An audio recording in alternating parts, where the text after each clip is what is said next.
Welcome to commerce tutorial. मैं हूं आपकी अपनी होस्ट ज्योति। हमारी मैक्रो इकोनॉमिक्स सारी कंप्लीट हो चुकी है और आज हम स्टार्ट कर रहे हैं अपनी इंडियन इकोनॉमी, जिसमें हमने 4 चैप्टर ऑलरेडी डन कर लिए हैं और 5th चैप्टर हम स्टार्ट करने लगे हैं, that is human capital formation.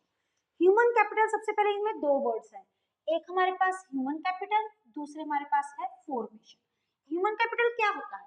Human capital means जो स्किल्स, एक पर्सन की कितनी स्किल्स है, कितनी नॉलेज है जो उस पर्सन ने गेन की है, वो कितना एक्सपर्ट है। कोई डॉक्टर है उसकी कितनी स्किल्स है, कोई बिजनेसमैन है उसकी कितनी स्किल्स है, कोई लॉयर है उसकी कितनी स्किल्स है, कोई चार्टर्ड अकाउंटेंट है उसकी कितनी स्किल और कितनी एक्सपर्टाइज है। जब उनको हम उनका स्टॉक देखते हैं उसको क्या बोलते हैं? Human capital formation at a particular period of time. एक पीरियड ऑफ टाइम पे मींस एक कौन सा हमारा वेरिएबल हो गया, that is our stock variable. एक पॉइंट ऑफ टाइम पे कितनी स्किल, कितनी एक्सपर्टाइज हमारे प्रोफेशनल्स के पास है। और फॉर्मेशन क्या होता है? चेंज होना। हमने उसमें भी देखा था investment formation, capital investment formation, उसमें क्या होता था? हमारी कितनी और हम during a period of time और कितनी अक्वायर कर रहे हैं। जैसे कि सपोज करो 2024 फर्स्ट अप्रैल जब हम देखें तो हमारे पास ह्यूमन कैपिटल कितनी अवेलेबल थी? एक फैक्ट्री में, इकोनॉमी की बात कर लेते हैं, एक छोटी सी एग्जांपल लेने, दैट इज अवर 50 करोड़। लेकिन 50 पर्सन थे, 50 करोड़ पर्सन थे, लेकिन एंड में जाके वो कितने हो गए? 70 crore person skilled and expertise. इनमें हमारा कितने की इंक्रीमेंट हुई है? दैट इज 20 करोड़ का। It is knowns to be the formation. Formation का मतलब कि यही होता है अक्वायरिंग न्यू स्किल्स। कितनी हम न्यू स्किल्स और अक्वायर कर रहे हैं, कितनी और हमारी स्किल्स में इंक्रीमेंट हो रहा है। इट मीन्स इसमें एक टाइम पीरियड की बात आ गई, तो ये कौन सा वेरिएबल हो गया हमारे पास? फ्लो वेरिएबल हो गया। सबसे पहले तो ये हमारा होता है ह्यूमन कैपिटल और ह्यूमन कैपिटल फॉर्मेशन का मीनिंग। उसके बाद हमारे determinants of human capital formation. कौन कौन से डिटर्मिनेंट्स है, कौन कौन से सोर्सेस है जिनसे हम अपनी स्किल्स और अपने एक्सपर्टाइज को इंक्रीज कर सकते हैं। घर पे बैठे बैठे तो हमारी स्किल और नॉलेज इंक्रीज नहीं होगी। अगर कोई पर्सन, किसी पर्सन ने एमबीए की हुई है, इवन पीएचडी भी की हुई है, अगर वो घर पे बैठ के एक फ्री बैठ जाएगा, कुछ टाइम पीरियड के लिए अनएम्प्लॉयड रह जाएगा, तो इसका इफेक्ट क्या होगा? जो उसकी स्टडी है, जो उसकी एक्सपर्टाइज है, जो उसकी स्किल है, वो जाके सारी क्या होगी? वेस्ट होगी। इसलिए उनको भी इंक्रीज करने के लिए, रेनोवेट करने के लिए, रिकम्प्लिशमेंट करने के लिए कुछ ना कुछ हमारे सोर्सेस होते हैं। सबसे पहला है एक्सपेंडिचर ऑन एजुकेशन। सबसे मेन एजुकेशन। एक एजुकेशन ही ऐसा फील्ड है जिसके कारण हमें ये क्या बताता है? हमारे एक तरह की हमें कौन सी नॉलेज देता है? थेटिकल नॉलेज देता है कि how to do the work. अगर हमने किसी मशीन को यूज करना है तो उस मशीन को यूज करने के लिए हमें कौन से रूल्स, कौन सी प्रोविजन को हमने ध्यान में रखना है। और सबसे ज्यादा जो हमारा खर्चा है, हमारी इन्वेस्टमेंट होती भी है, वो किस पे होती है? हमारी एजुकेशन पे होती है। क्योंकि पहले हमारी एलिमेंट्री एजुकेशन, उसके बाद हमारी प्राइमरी, उसके बाद हमारी सेकेंडरी, उसके बाद हमारी हायर एजुकेशन, हम कॉलेज के लिए जाते हैं, फिर हम एक प्रोफेशनल डिग्री करते हैं। लेकिन हम इतना खर्चा, इतनी इन्वेस्टमेंट क्यों करते हैं? क्योंकि पीपल की, पेरेंट्स को ये एक्सपेक्टेशन होती है, जो एजुकेशन लेने के बाद, एक बार पर्सन ने एजुकेशन ले ली, उसके बाद सारी स्किल और नॉलेज आ गई, और इसके बाद जो हमें इससे रिटर्न मिलेगा, रिटर्न किस फॉर्म में? Return in the form of the salary, return in the form of reward, result in the form of promotion, वो इस इन्वेस्टमेंट से कहीं ज्यादा इंक्रीमेंट होगा। एक पर्सन पढ़ लिखा, उसने एमबीएस की डिग्री लगी, अच्छी जगह पे उसको डॉक्टरी की जॉब मिल गई, अब उसकी सैलरी कितने में है? 1 मंथ की जो पैकेज है with in the 1 lakh and 2 lakh. तो नेचुरली है उसकी जो इन्वेस्टमेंट है, वो चाहे एक बार उसने खर्चा किया है, लेकिन उससे जो रिटर्न उसको मिल रही है वो उससे ज्यादा मिल रही है। इसलिए जो मेन फोकस है, मेन जो उसका मेन डिटर्मिनेंट है, वो हमारा क्या है? एजुकेशन। सेकंड है हमारा एक्सपेंडिचर, इसमें हम सिर्फ और सिर्फ खर्चा करते हैं। नेक्स्ट है हमारे हेल्थ। हेल्थ हमें पता है, a sound mind lives in a sound body, health is wealth. ये हमारे प्रोविजंस है, ये बहुत इंपॉर्टेंट है जो कि हमने देखनी है। अगर एक पर्सन हेल्दी है, अगर वो अच्छी डाइट ले रहा है, तो इसका मतलब क्या है कि हाँ बिल्कुल ठीक है, वो काम और ज्यादा प्रोडक्टिव वर्क से करेगा। अगर कोई पर्सन बीमार है, वो अनसाउंड माइंड का है, वो फिट नहीं है, वो जॉब पे आ जाएगा रेगुलर, वो छुट्टी ले जाएगा, तो नेचुरली हमारी प्रोडक्शन क्या होती जाएगी? इंक्रीज होती जाएगी। लेकिन अगर कोई पर्सन फिट है तो क्या होगा? उसकी प्रोडक्शन, उसकी जो प्रोडक्टिव डे बाय डे क्या हो जाएगी? इंक्रीज हो जाएगी, जिसके कारण उसका मोरल भी क्या होगा? इंक्रीज होगा। उसका इमोशनल एज वेल वो मटेरियल वेलफेयर से दोनों वे से वो क्या होएगा, फिट होएगा। इमोशनल में क्या रहता है, उसका आउटलुक कैसा हो जाएगा, पॉजिटिव हो जाएगा, उसकी थिंकिंग पॉजिटिव हो जाएगी, वो क्या हो जाएगा, ऑप्टिमिस्टिक हो जाएगा। मटेरियल, उसकी प्रोडक्शन डे बाय डे क्या होती जाएगी, इंक्रीज होती जाएगी। नेक्स्ट है on the job training.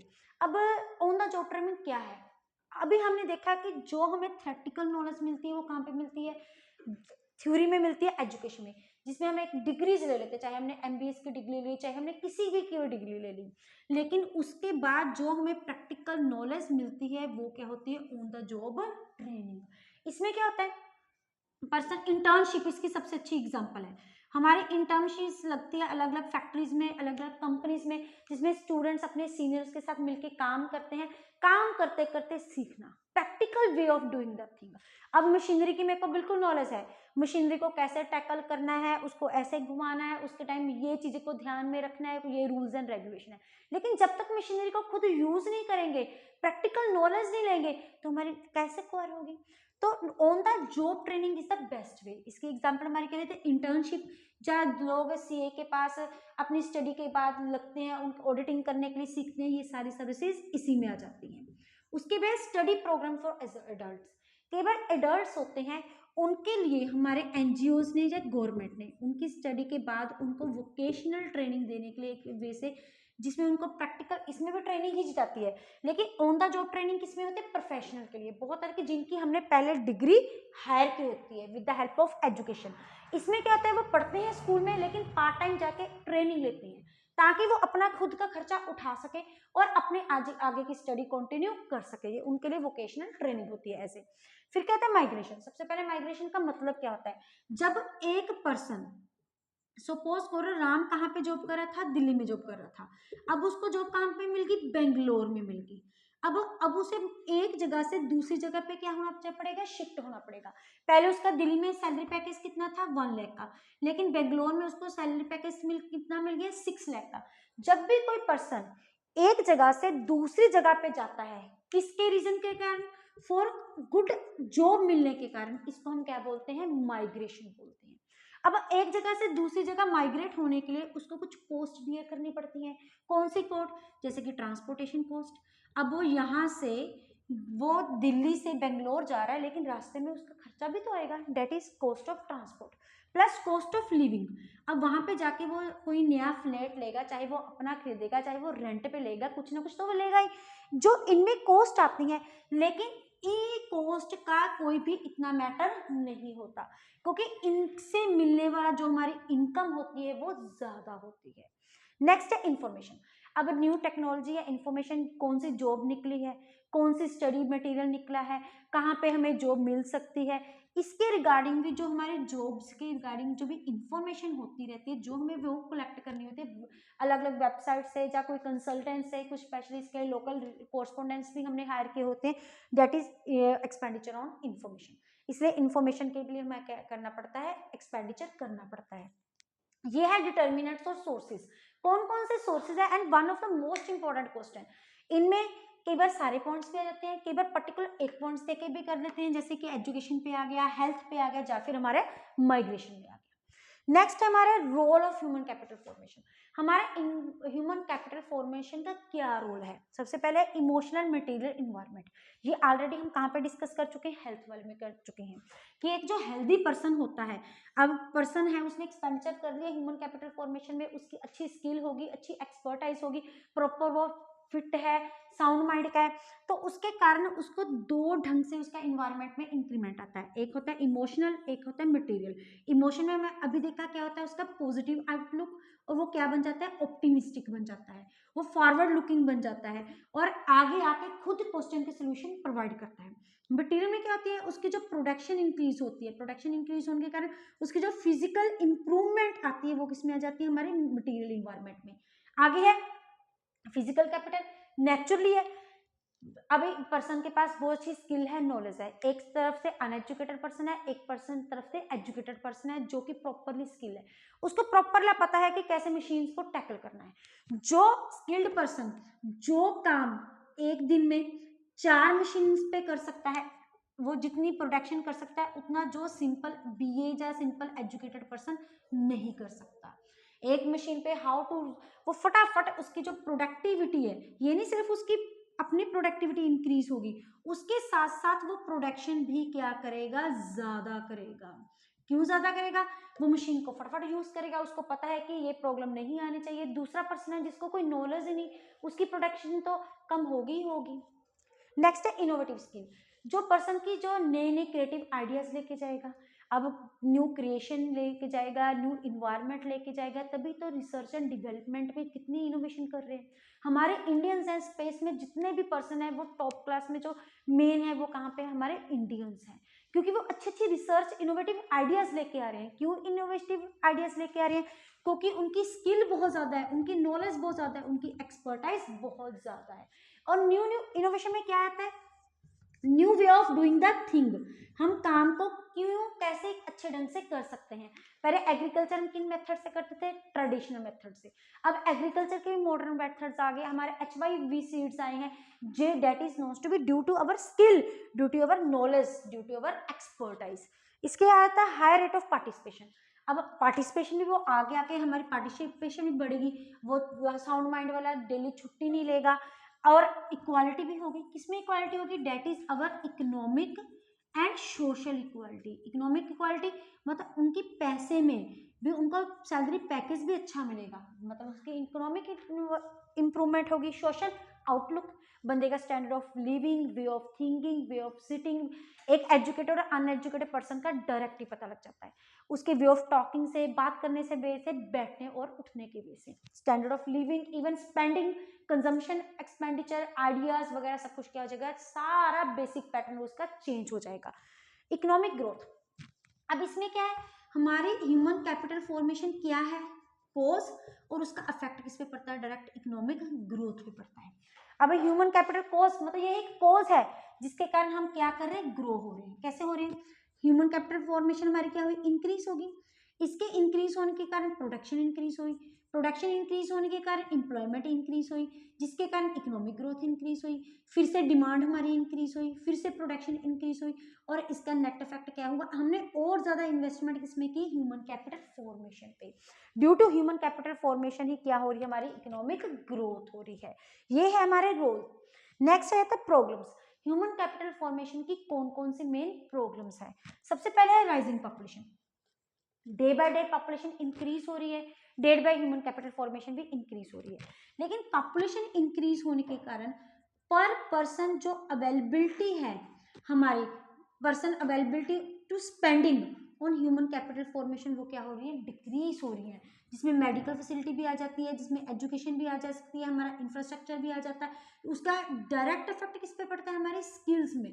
Skill फिर हमें उतनी एक्सपर्टाइज हम नहीं बन पड़ते।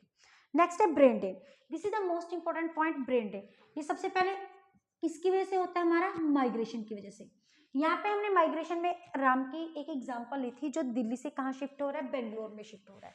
अब देखो बेंगलोर में जाके उसको तो सैलरी पैकेज अच्छा मिल गया, वहां पे जाके तो उसकी स्किल, वहां की स्किल नॉलेज इंक्रीज होगी, लेकिन दिल्ली में जहाँ पे वो रहता था उनको क्या हुआ, लॉस हुआ। क्यों लॉस हुआ, क्योंकि एक पर्सन के जाने से वहां पे उसकी स्किल कम होगी, उसकी एक्सपर्टाइज कम होगी, उसकी नॉलेज कम होगी।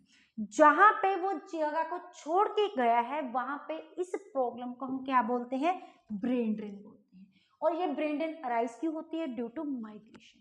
जो जगह पे वो जा रहा है, जिस कंट्री को, जिस नेशन की जगह को लीव आउट करके जा रहा है, वहां पे उसका लॉस हो रहा है in the skill as well as the knowledge and expertise.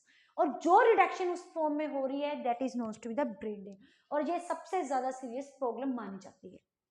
Next है डेफिसिट मैन पावर प्लानिंग, हम पहले प्रॉपर वे से मैन पावर प्लान ही नहीं करते। प्लानिंग में हमारे क्या आता है, डिमांड एंड सप्लाई। अब किसके डिमांड एंड सप्लाई की बात करें, हम लेबर की बात कर रहे हैं। हम जॉब निकालते हैं, हम ये नहीं देखते कि उस जॉब के लिए कौन सी स्किल चाहिए, पहले ही इस चीज को प्रॉपर वे से देखना चाहिए। अगर हमने कोई जॉब निकाली है, अगर हमें कोई प्रोजेक्ट नया स्टार्ट करना है, उसके लिए कौन सी स्किल होनी चाहिए बंदे इस पर्सन के पास, कौन सी एक्सपर्टाइज होनी चाहिए। अगर हम उसकी प्रॉपरली प्लानिंग नहीं करेंगे तो demand and supply properly mismatch नहीं हो पाएगी। नेक्स्ट है लो एकेडमिक स्टैंडर्ड्स, जो हमारे एकेडमिक स्टैंडर्ड्स हैं बहुत ज़्यादा लो है, क्योंकि जो हमारी कंट्री में हमारी इकोनॉमी की जो स्टडी है वो कौन सी नॉलेज है, सिर्फ थ्योरेटिकल नॉलेज। हम यहाँ पे से गए, पढ़ के रट्टे मार के गए, वहाँ पे पेपर जाके लिख दिया, प्रैक्टिकल नॉलेज कुछ भी नहीं मिली।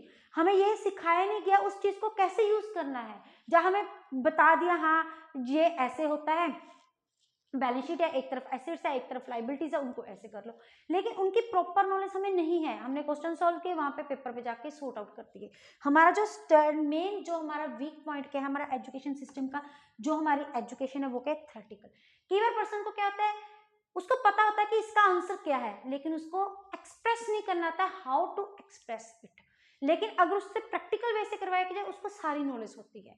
तो यही होता है कि इस वजह से वो पर्सन कहीं ना कहीं लैक रह जाता है, पीछे रह जाता है। इसका रीजन क्या है कि हमारे थ्योरेटिकल स्टैंडर्ड है, हमारा स्टैंडर्ड लो है, क्योंकि हमारी जो टोटली एजुकेशन सिस्टम वो क्या है, थ्योरेटिकल है। लास्ट है insufficient on the job training in the primary sector. जो हमारा मेन सोर्स ऑफ इनकम हमारी जो लोग हैं वो किस पे डिपेंड करते हैं, प्राइमरी सेक्टर पे। प्राइमरी सेक्टर में प्रॉपर वे से on the job training available नहीं है, क्योंकि हमारे यहाँ पे एजुकेशन सिस्टम ही नहीं प्रॉपर है।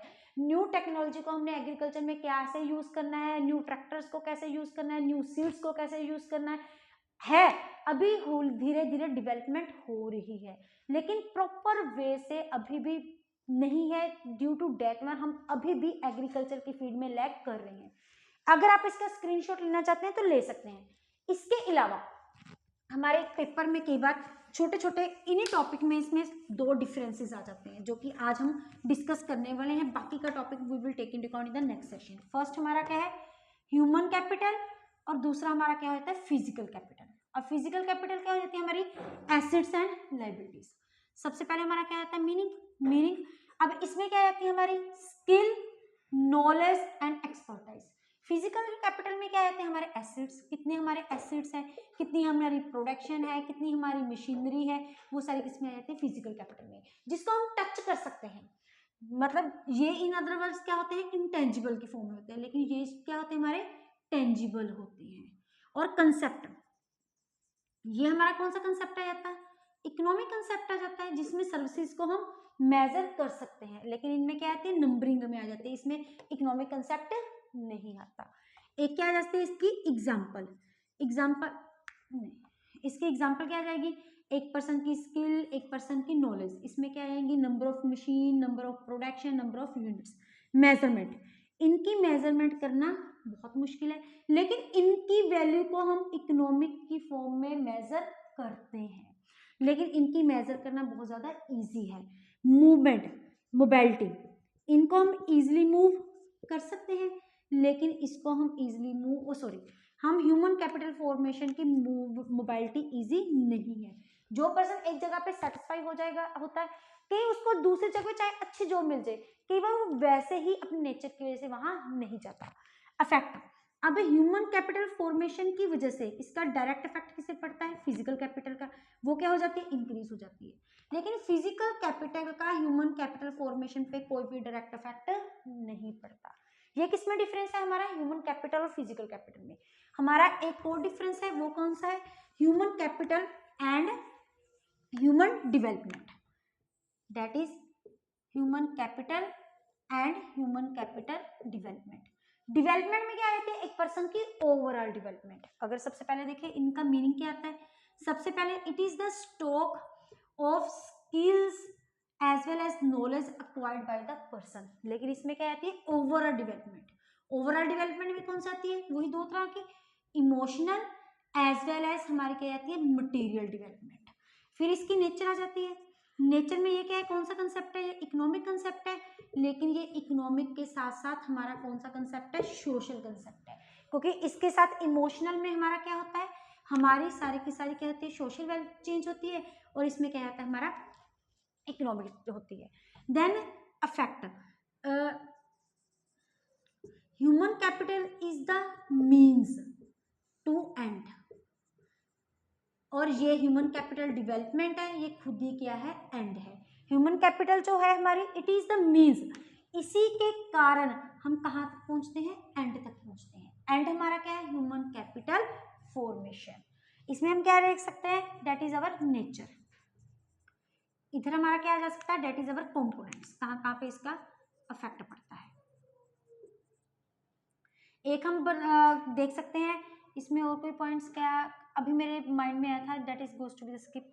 फर्स्ट आ गया हमारा मीनिंग, देन हाँ ये एक इकोनॉमिक कंसेप्ट है, ये सोशल कंसेप्ट है, ये भी हो गए, इसके कंपोनेंट्स हो गए, इनकी नेचर होगी, ये मीन्स टू एंड है, ये एंड इन इट्स सेल्फ है, ये इनके पॉइंट्स हैं। ये है हमारा डिफरेंस, ये है ह्यूमन कैपिटल और फिजिकल कैपिटल के बीच में, ये है हमारा human capital and human capital development के में।